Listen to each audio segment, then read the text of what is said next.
Buenas tardes. ¿Qué pasa, mujer? I am Maddie Garcia. I am going to be your host today. Viviana is taking a little break today, so I hope she's having a good day. But it's a pleasure to be here with all of you. Thank you again. So, ¿qué pasa, mujer? We are here every Sunday at 4 p.m. And we just use this platform to kind of share a little bit about what's happening in our world, qué está pasando en nuestros mundos. Quería dar las bienvenida a todos por estar aquí. ¿Qué pasa, mujeres? Estamos aquí todos los domingos a las 4 de la tarde. And we are on Roku TV, Facebook, wherever you can find our podcast. Today, I'm so excited because we do have a guest in the house. So, Mark, if you can bring our guest.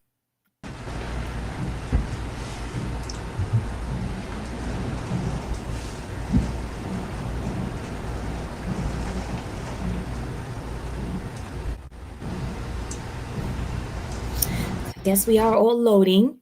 So, wow, there we are. So, while we load, I just kind of want to welcome Rafael Samanes.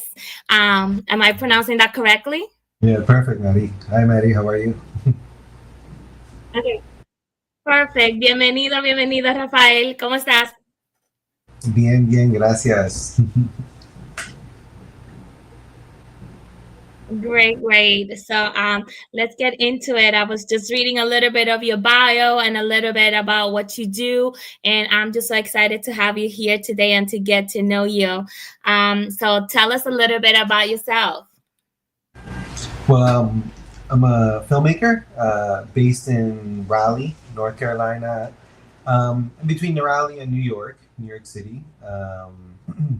I've been in Raleigh for a little bit of time and fallen in love with North Carolina and the stories and the people, the culture.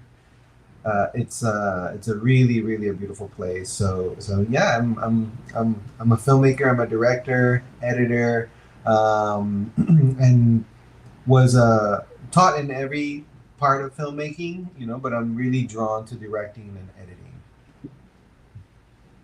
That's awesome. That's awesome. Tell us a little bit. We're here in Que Pasa Mujer, so we're not only women, so we like to highlight people that are making a difference within our communities. Usually, we have my co-host Viviana with us, and Viviana is originally from Colombia, born in Colombia, raised in between New Jersey and Virginia. Myself, I'm originally from my family's from the Dominican Republic. I was born in New York, and I grew up in Dominican Republic between here. So tell us a little bit about your cultural background and how has that influenced the work that you do. Yeah. Well, I was born in Brazil. My father was working in Brazil. Is an engineer, and he was contracted to clean the rivers from DDT. It was a thing that the farms, pesticide the farms were using back then, and it had polluted a lot of the environment and was killing a lot of the fish and getting into the ecosystem.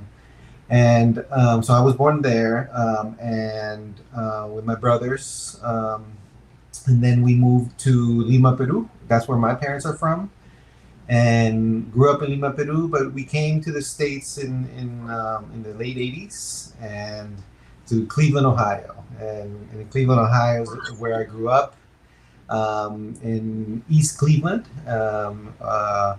black neighborhood in Cleveland, and it was that was my first exposure to American culture was black culture, and we were received in a very loving way, and that became my trajectory of how I saw communities and also communities of color. In the U.S. It was a very much politicizing moment as a young kid.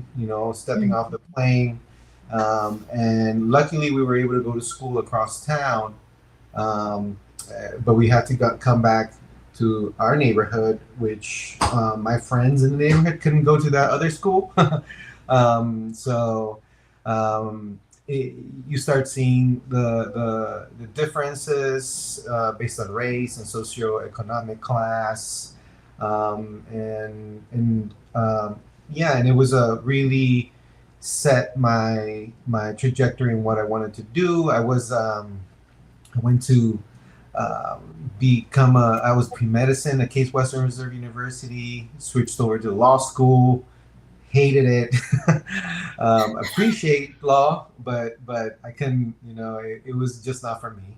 I started a nonprofit in New York City.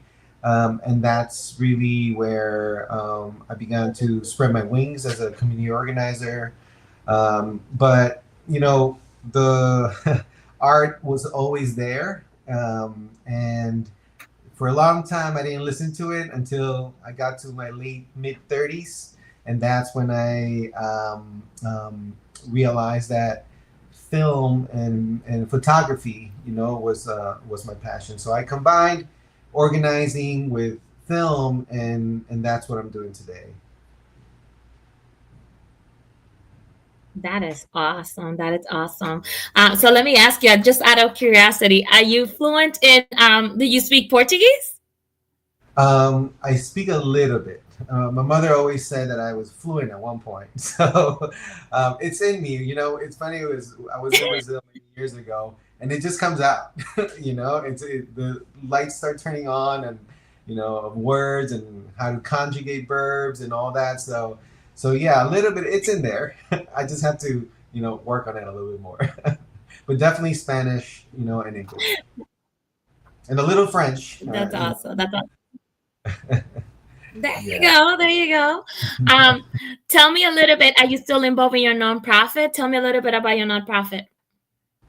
Yeah, I moved to New York in 2005, to the Bronx, and I joined organizing efforts around undocumented street vendors attempting to work in the city without being harassed. And we were able to win legislation that allowed people to apply for street vendors license without being asked their immigration status. And this led to a lot of people being able to now get permits and also pay taxes, and regulate that part of their lives. And it was a really incredible moment being in New York when this was happening, where street vendors were so criminalized, and we were able to begin working on decriminalizing and humanizing the stories of, most of them were single mothers, or mom and pops just working, single mothers, because street vending allowed them to have their own schedule, so they could start early, drop their kids off at school, work, close shop before, they need to pick up their children, pick them up, go back to street vending, during the afternoon. So they were working all day while taking care of their kids. And it was really, I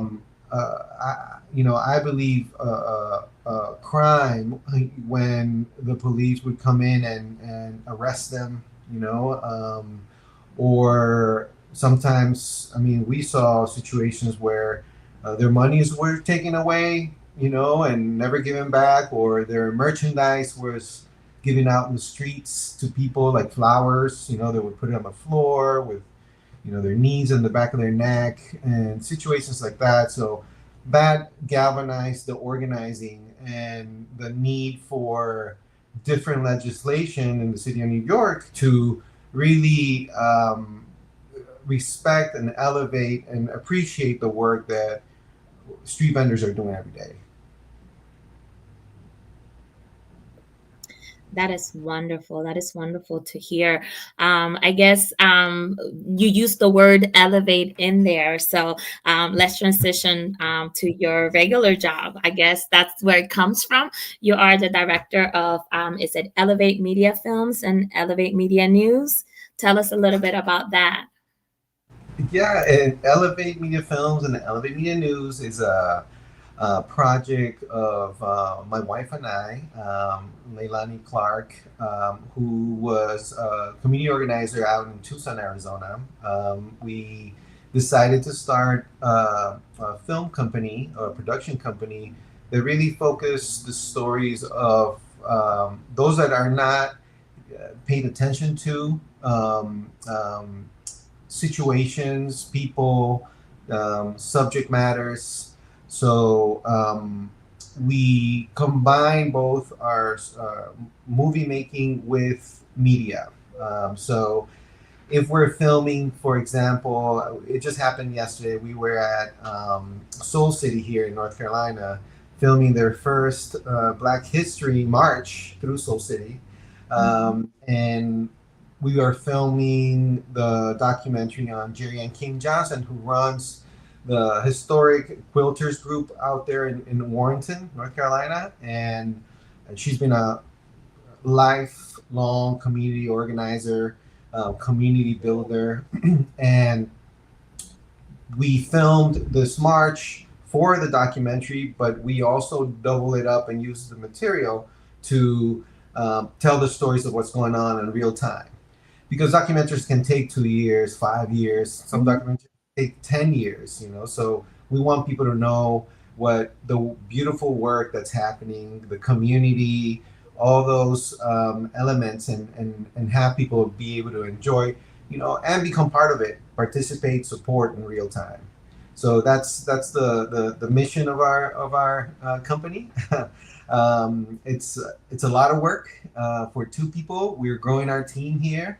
North Carolina, there's a lot of talent, and we are planning also to increase that talent by holding classes for younger filmmakers or wanting to be filmmakers, so they can know the craft and really empower our communities to be able to tell our own stories. You know, it hasn't been that way because filmmaking has been something that is so resource intensive.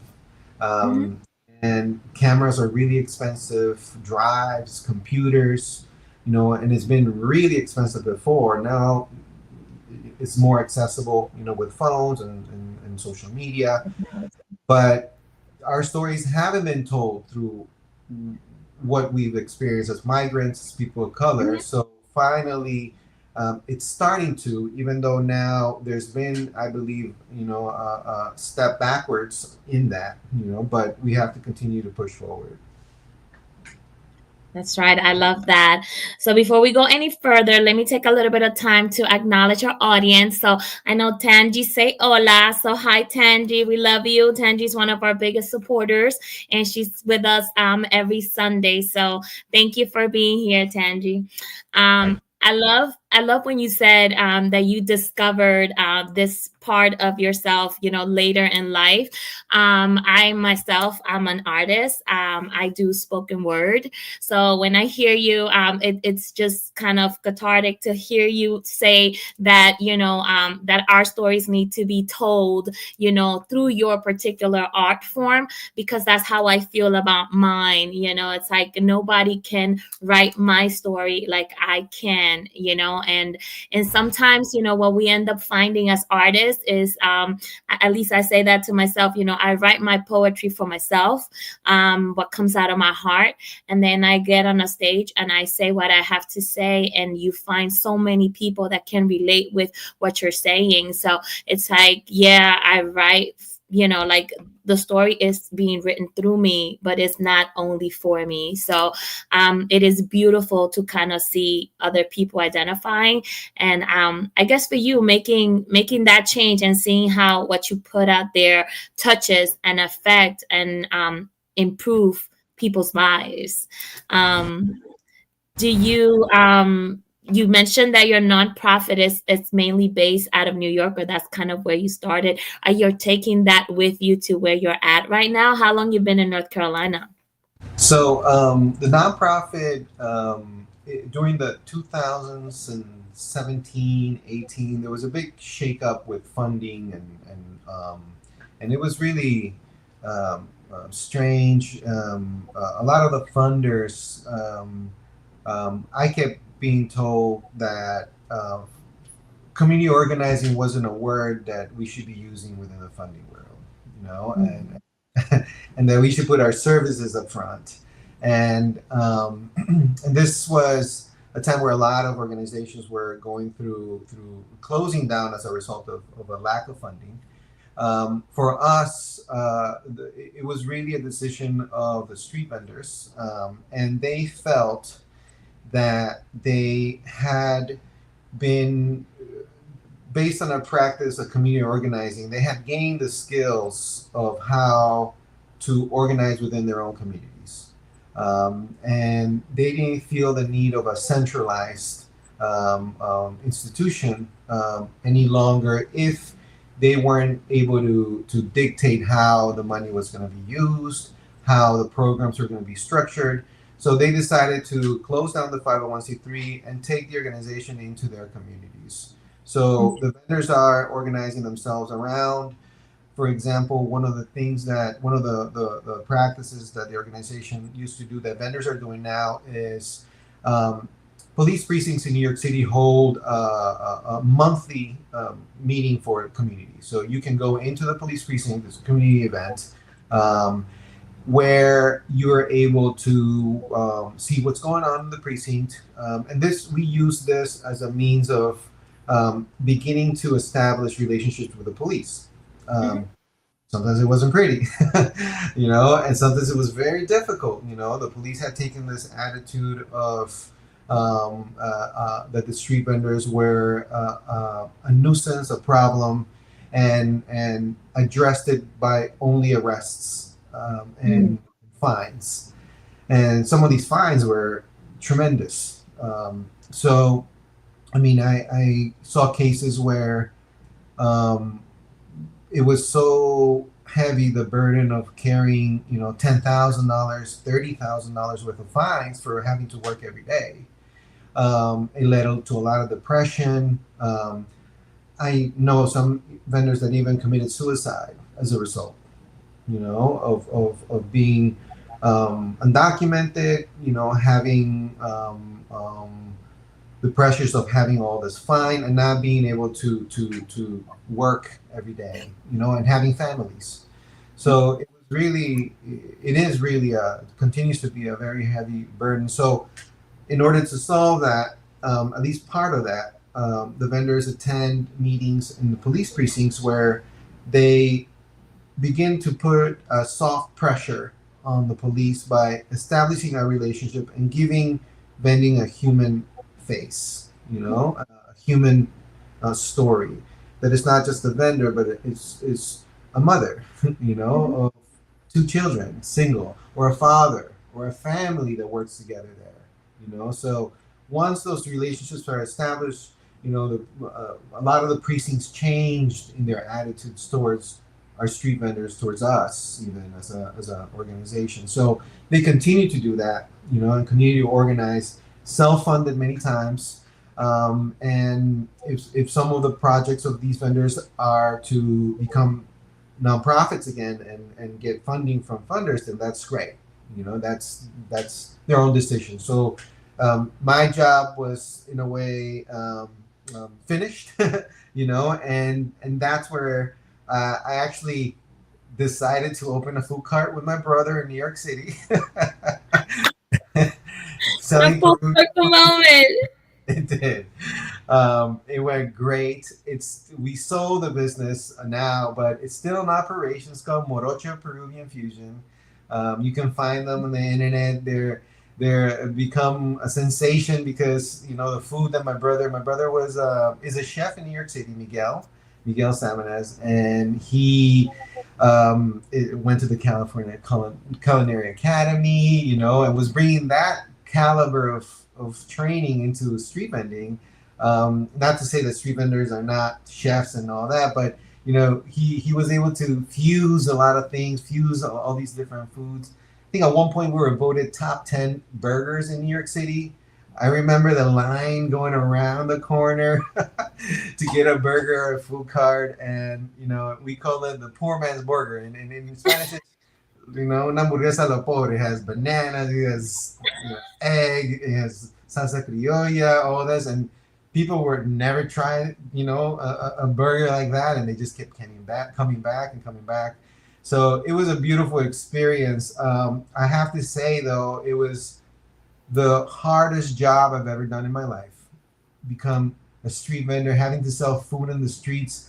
I have so much respect for now that I did it. I mean, I was helping them organize before, but now doing it is a different situation. That when you see a food truck or someone getting to their place of vending, you don't realize they've been prepping for hours, sometimes 8 hours to get there. And they finally get there, and for the average person, it'd be a clock out time, but they're just starting their vending, so it was really a humbling experience, and but also, I got to know New York in a different way. Being out on the street every day, you see things that you never see, you just only New York.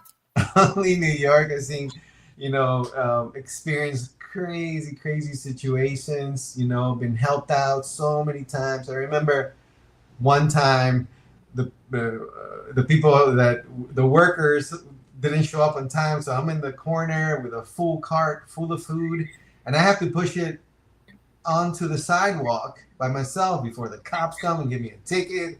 So I'm like, okay, how am I going to get out of this one? How am I going to get this, ton, it weighs like a ton, is on wheels, push it onto the sidewalk. And New Yorkers are just on their way to work. So no one's going to, unless you ask them, I'm sure they'll help you, but they're on a mission of their own. And I remember, I just started rocking it back and forth, and finally get a little bit of movement in the car. And I'm like, there's no way I'm pushing this by myself, And then I just feel the car pushing forward, And I'm like, what's going on? I don't have a motor in this. And it was one of the homeless New Yorkers who we had a motto or a mission, that whenever a homeless person came to our food cart, we never said no to giving them food. So we always, they knew to come to our cart to get a plate of Peruvian food. so it was a regular, huh? But it wasn't this thing where they would come every day, or multiple times a day. And at the end of the day, we also had extra food, so might as well, give it out during the day so that we have nothing towards the end of the day to throw away. And it was a homeless man from Russia, I remember, and he was a teacher in Russia, but had served in the wars and over there, and had been a soldier, and it really messed his mental stability, being a soldier. So when he was in the U.S. and migrated, he was a teacher, but he wasn't able to deal with a lot of the mental instability. So he became homeless, and we became friends. And it was these moments where they came in and helped me out. So in situations like that, you only get in New York. Yeah, so many stories like that, and partly the reason that it influenced all these experiences, from community organizing, from street vending, going to law school, migration here to the U.S., living in communities of color, my experience as a Latino, I realized how rich our understanding, our depth of the human condition is, and that we are the ones that are able to best tell these stories because we understand those things, so that we can get other people to see that point of view and create a culture that then moves organizing, that moves, just the pressure, the soft pressure on culture has on society. Mhm. It's really important. So, that's why I love the arts, and yeah, and it's been a ride. Tangi says, "Wow, amazing and all facts. It is hard work." So, thank you for that. You keep going back to saying, giving the street workers, a human face. You have shared some of your work with us, and I watched, and like the first thing that I noticed from both videos was that you were giving people a face. I think one of the things that we see with especially with laws, rules and regulations, they're like one way for everybody, but not everybody is the same. So, it's kind of like, how do we follow the rules without, treating everybody like a human, like a person. So that impacted me a lot about your work, and it was the first thing that I noticed. And now I hear you speak, and I just want to say that the message came across, and it's beautiful. So having said that, can you tell us a little bit about your project, some of the documentaries that you have Mhm. created, and how do you get to those particular topics? Yeah, no, that's a great question. As a filmmaker, the most important, I think, skill to have is the ability to be sensitive and be open-minded and be able to gain the trust in a because of who you are, gain the trust of the people that you're doing a story on, or the communities that you're doing a story on. um, uh, Access is the most important Mhm. uh, aspect of filmmaking. If you don't have access, you really can't tell the story correctly. So um, I some of the stories that I'm telling, it really, yes, I bring my skill sets into the movie making, but that's half or a little bit more than half the story only. The other half is how much access you get and to tell, and you have to tell the story. Um, right now, we've been working for over 6 years on a film called is about Cayenne Dorshow. She's a black trans woman in New York City, who became super famous during the black trans marches that were happening during COVID. Her work as an abolitionist is incredible. She has defied the odds in so many ways and continues to get a lot of trans people that are stuck in the jail system, for example, in Rikers Island, and she takes Mm. was able to provide Airbnb. Many times she didn't have funding; she would pay from her own money, and um, when she rose to fame during these years, which Melanie and I were filming, she was able to fundraise, I think $3 million, and she was able to buy a building where she now is able to give housing to people that are trans, gender nonconforming, and really there's such a stigma and transphobia that and racism all combined, that a lot of this part of our community don't are not able to get the jobs, are not able to get rents. It's so discriminated that a lot of times, a lot of the community is forced to do work that they necessarily don't want to do, and the movie, the documentary, follows her life, and these ups and downs of being a Black trans woman organizing in New York City. So that's one. The other is about Jerry Ann King Johnson, who's a quilter here in North Carolina. Has a a lifetime of organizing in communities in Warrenton.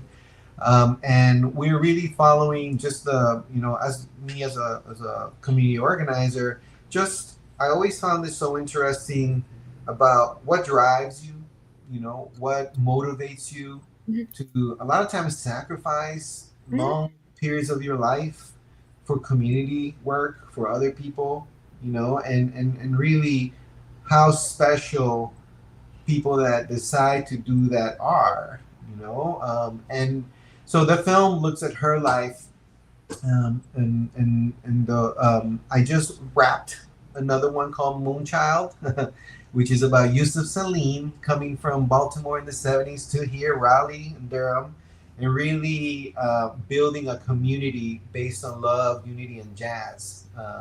And it's a wonderful film, story of North Carolina that I never knew existed. It touches upon, Imam Kenneth Muhammad, who came in the '50s here to Raleigh and Durham to establish the first Black Muslim community in this area. And so that's a story I hope that we can work on. We're still, conversating with the family, and their work is just incredible.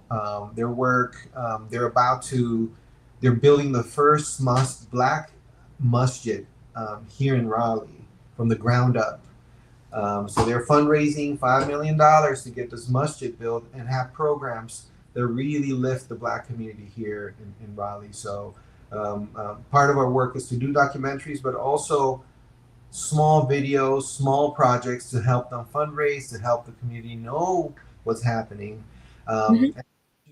Social media and has become so integral in our lives that it has many good things, which is us being able to know, what is happening and how we can get plugged in or how we can support.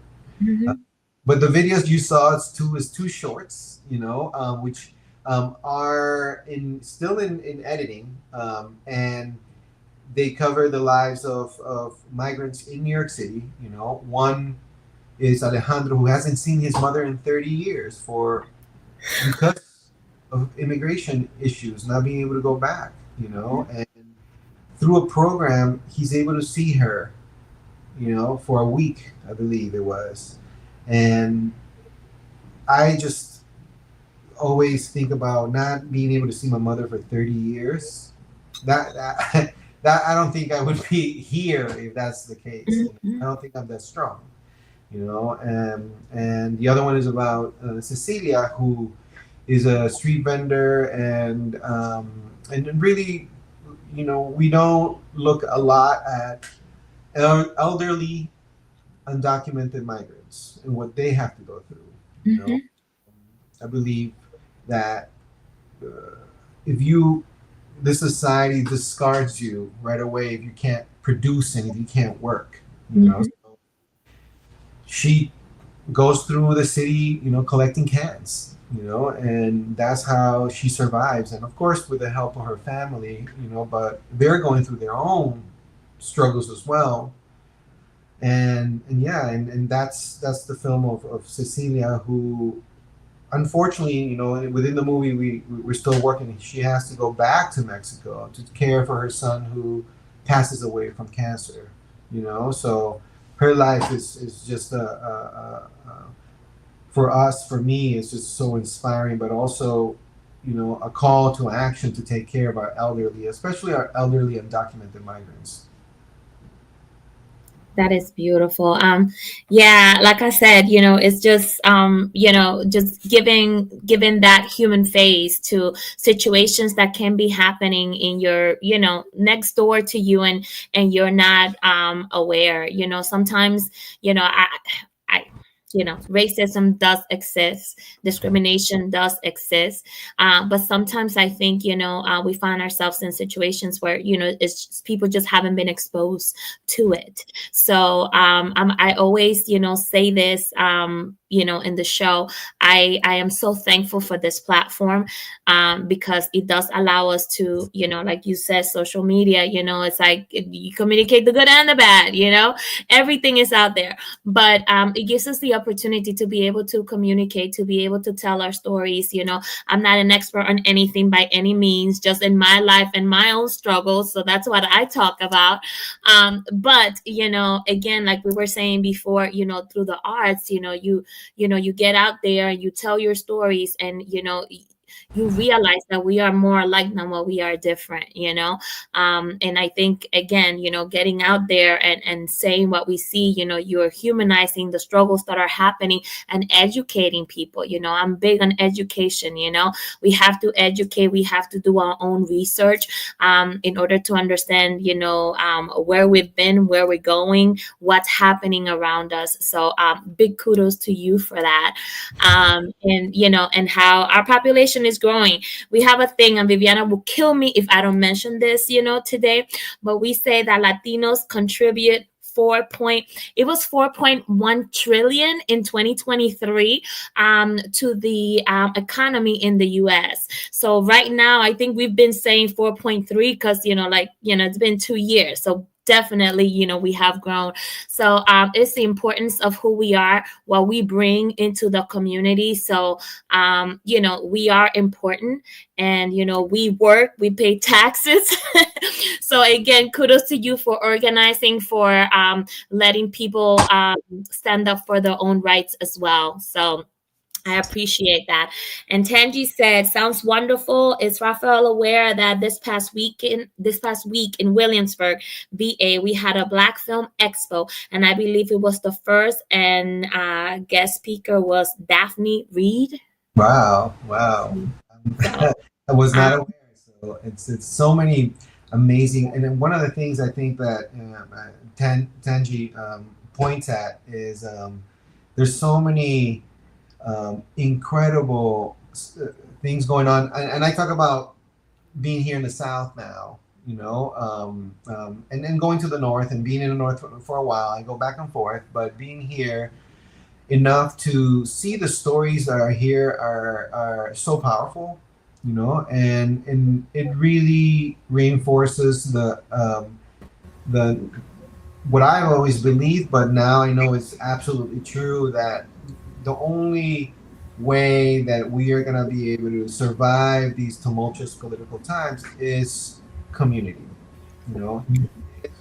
Community is very vital. Just popped in for a hot second. I don't usually do this on this show and everything, Raphael, but just to clarify, so I don't know that definitely Maddie knew or recognized, but Tim Reed and Daphne Reed actually have their own film studio, or at least they did. I think it was in Virginia and all along those lines. And you may know Tim Reed if you remember the show WKRP Cincinnati, because he was actually the one that was the African American on that particular show and everything along those lines. So that was one of his famous roles in that space and everything like that. So definitely they've had that studio there for a number of years. I want to say that it's in Southern Virginia, and I'm trying to remember the name of it, but they've had that studio for a number of years and all along those lines. But definitely he's got a rich history in that space. But just really quickly, because I was just wondering your thoughts about this, because I know it's part of your work and I don't know that Maddie was aware of it. You may have even got to it and everything, but could you just tell the listeners that are listening a little bit about your work with the whole what's going on with immigration? Because I do know that some of your film work does touch on the immigration fight and all along those lines. So I just wondered if you could share a little bit about that, because I know that they brought that up on this show before with other guests, but I didn't hear everything because I actually had to do a quick tour and everything like that. But if you could just touch on your role in the immigration with the films and everything like that. Yeah, and that was the question for me, right? yes. Okay, yeah.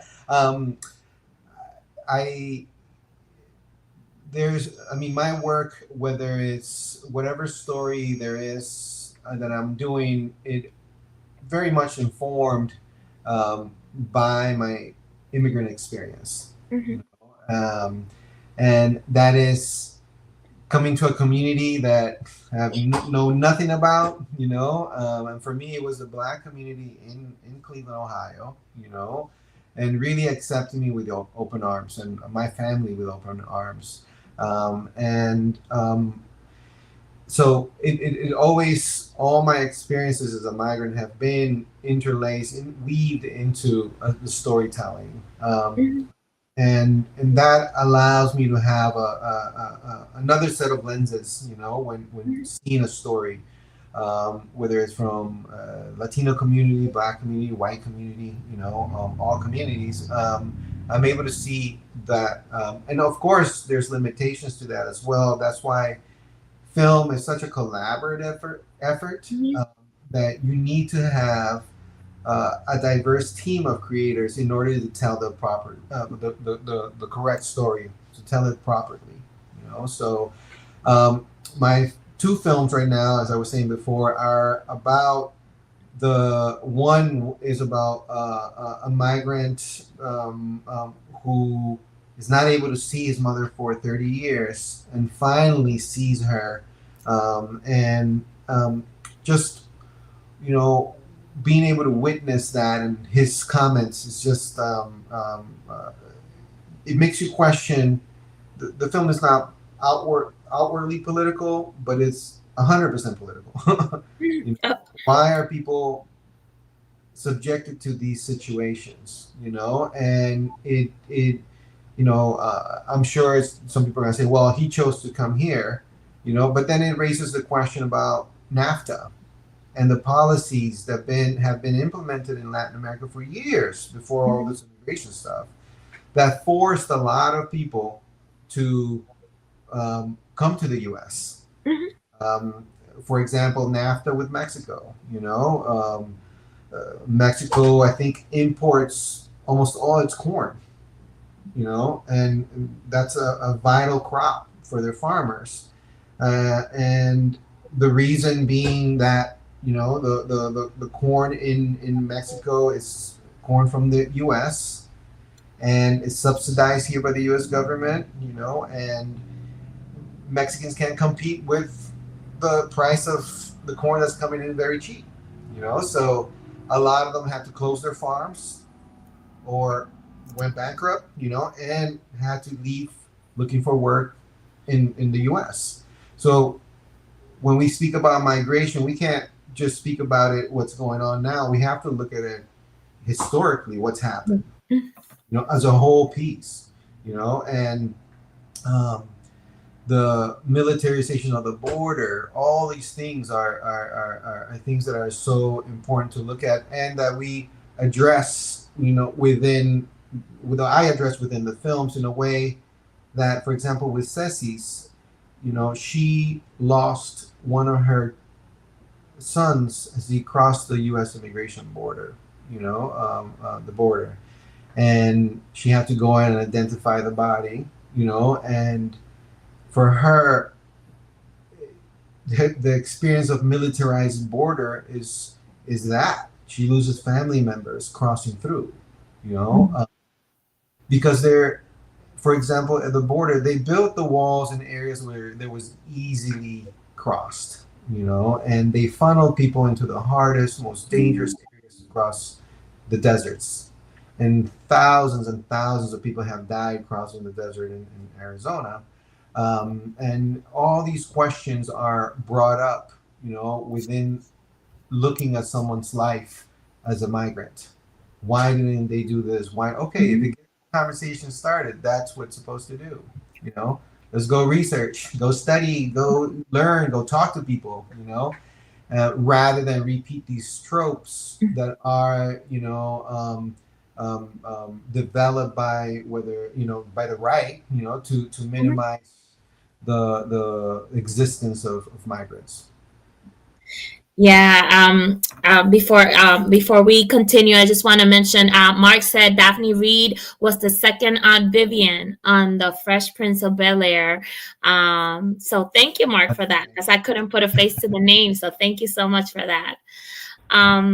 Yeah, that it's, you're exactly right. I was gonna, one of the questions actually that I had on my notepad, that I'm like, I keep looking at it because I want to ask you all of the questions, but they're not in any order. But one of the things that I was gonna ask you was, what has your immigrant story taught you? Your own story. What has that taught you? That's a whew.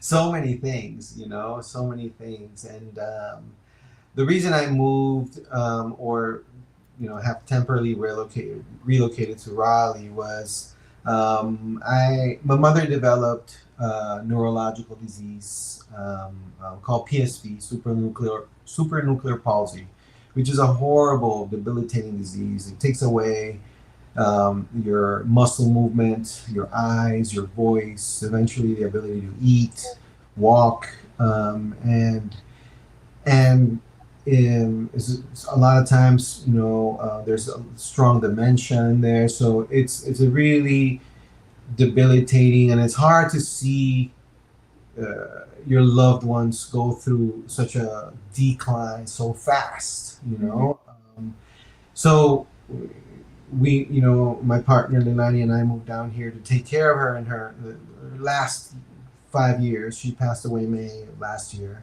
and she, I think about like the sacrifices that she had to make. She left with us, in the night. I remember perfectly.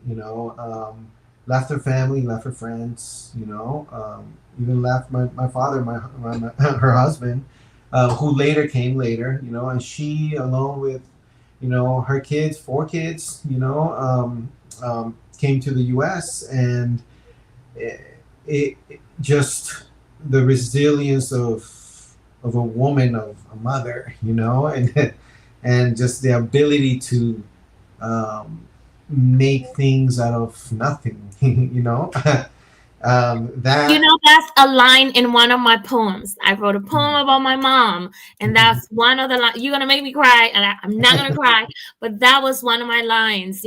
She can make something out of nothing with ease.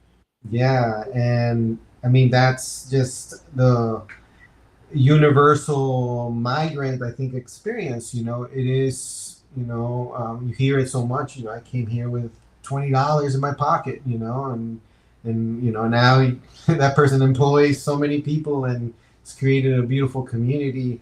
And that's the essence of being an immigrant. And I would say I'm being a citizen of the world. Borders are a construct, are made by people. For instance, I'm a big birder. I love bird watching. That's a big thing I do since little. And I always love to see how the birds cross borders, man-made borders, every year, they leave and every year they come back. And just, we're no different than birds, we're no different than the animals that migrate to different places, whether it's looking for work, but also looking for change and looking for an adventure, That's why people travel to other countries, to experience different cultures, and that's also part of I feel the migrant experience that I'm very attracted by wind. I love wind, and when the wind blows, I know the birds are flying. So you'll catch me with binoculars, either over here. Or I used to sometimes lead the hawk watch at the Palisades in over there in Jersey, and we would sit and watch how many birds migrate through that day, and you get to know, what kind they are, and really those kinds of experiences really makes you question and what is migration, what is it's a natural human right to be able to move, so being an immigrant it's I'm thankful of so many beautiful people that have become community here in the US, and being able to contribute to those communities as well, where there's black, white, brown, all communities. It's just it has informed a lot of my work. A lot of it continues to inform it. Continues to do it, and it's not easy times at times. You think about what if I would have stayed? How would my life have been if I would have stayed in Peru? Would have been better or worse? You think about your parents and the sacrifice that they had to make. And then you realize that there's a lot of people like you here. Exactly. And it's a beautiful thing at the end. Yes, exactly. Couldn't have said it better myself. I have a couple of more questions that I really want to ask you. So I'm going to put these two into one. So because we're getting closer to end time, and I can go on forever. So anyway, so I wanted to know, out of everything that you have done, what are you the most proud of, and what are 3 things that you would tell little Rafael? Wow. I think you said 3 of the most things that I'm proud of, or 1? Well, one thing that you're proud of. What's the thing that you're most proud of? And 3 things that you would tell your younger self. Wow. I think I'm proud of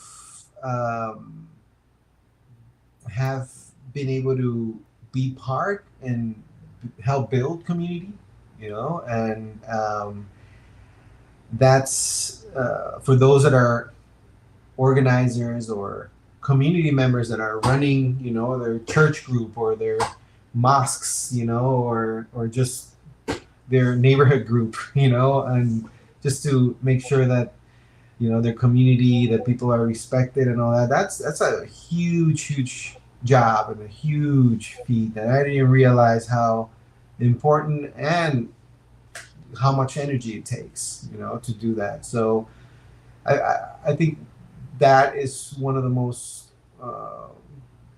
things I can be proud of, is having been able to put community first and worked for that, and the stories I hear, through the work that we've done. A lot of the parents are now, going to college graduations. A street vending supported their kids through college, because of what we were able to do. So those are beautiful, something really proud that I am of. And also what, that my trajectory has been guided by love of others, respect of others. And that informs my everyday work, whatever I do. It has to be a central piece to that. And I'm really proud of that, that whatever I do, it has to help people. It has to have the element of community building, and helping, helping and aiding people through story making. And what I would tell little Rafa, I would say, travel as much as you can, explore. Don't be scared of making mistakes, because that's where you learn. And yeah, and love, and and take care of the people you love, the people around you, and yeah, and I believe that we are. I think Carl Sagan says it the best. Like, we are the universe looking in itself. So when we look at stars, so we are, and we're here for a millisecond in the universe history. We're the lucky ones. We're the lucky ones that get to experience life, in this. So I know things are hard, and a lot of times, money's short and you have to work, but somehow finding the ability to recognize how special you are. Oh, that's beautiful. That's beautiful. Okay, two more questions. Um, Two more questions. So, quick thought. This was not on my list of questions, but I want to hear your thoughts on it because we're still talking about it. The Benito Bowl. I have to ask about the Benito Bowl. What are your thoughts around that? And then how do you want your work to be remembered? Oh, the Benito Bowl. Wow, that was much needed for many of us. We, as I think, as a Latinx community, we've been recently so repressed. In every way possible through the ICE and Border Patrol and everything that's going on, and things are very, very worrisome. The building of ICE detention centers and the increase of funding for this type of activity is really worrisome. And to see, Bad Bunny and Benito, really break, through all the status quo ways that you have to do things, and I mean, the most watched Super Bowl ever, so that's the power that we have. I think he's a reflection of us, and the diversity and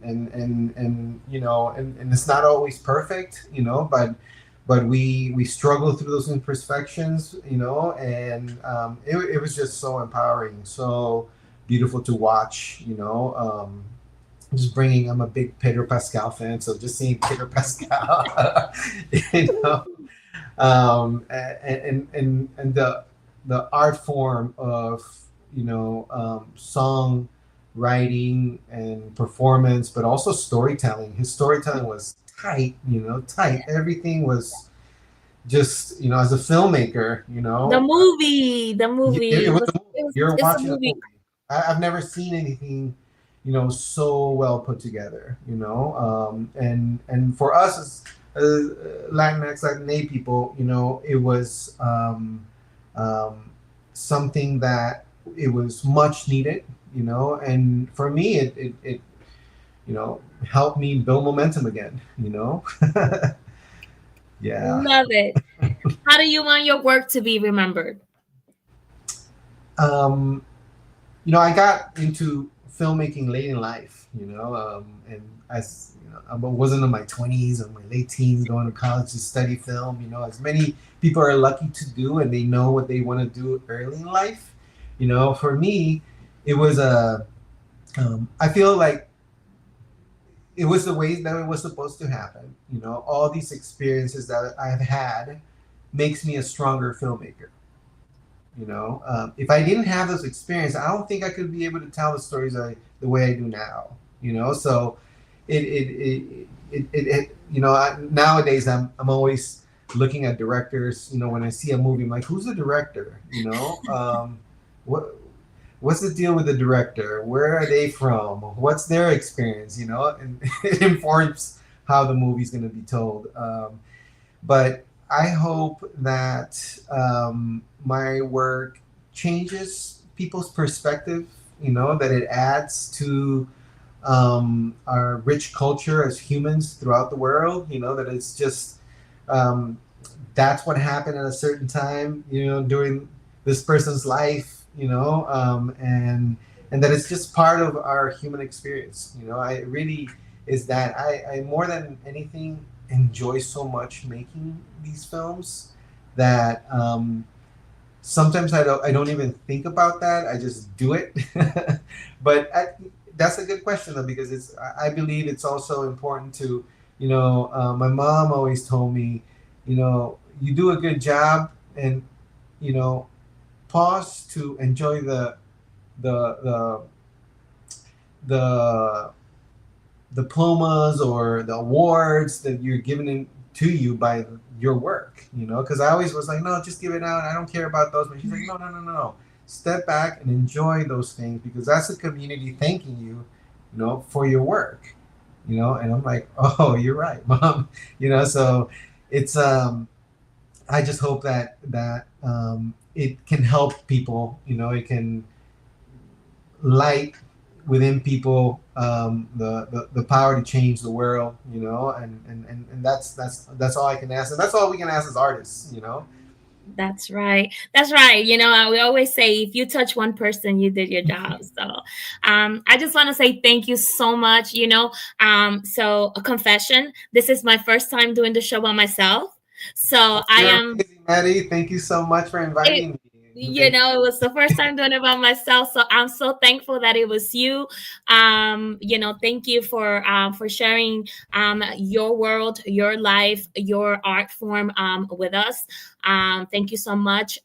Again, I have 10 questions and I only asked you like 4. So I would love for you to come back again.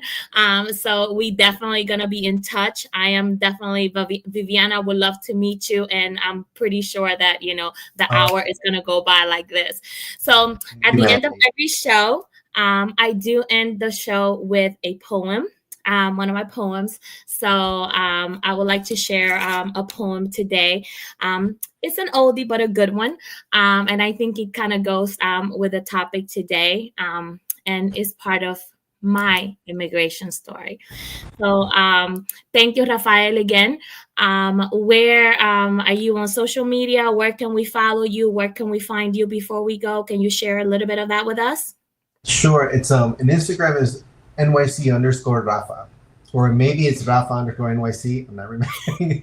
But the company's Elevate Media Films, and I would say check out for Moonchild the life, the life and music of Yusuf Salim. Moonchild. That's the film I just wrapped with co-director Kenny Dalsheimer, and we're screening it at film festivals, hopefully. So yes, so that's how you can find me. Awesome. Okay, so this is In Between. Okay, so it says, I was born in the land of possibility, where I was taught to believe that anything is attainable and dreaming doesn't cost a thing.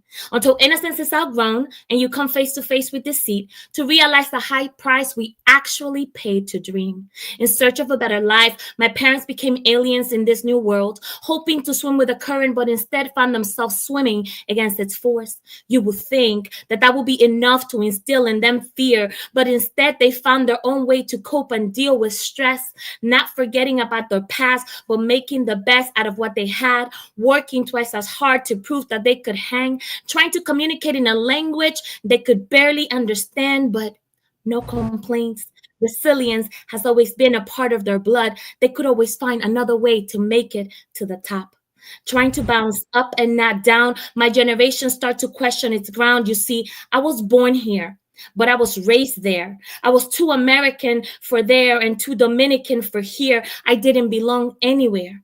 In the confusion, you are forced to put on hold all that you have known because you have to be like everyone else and try to fit the mold.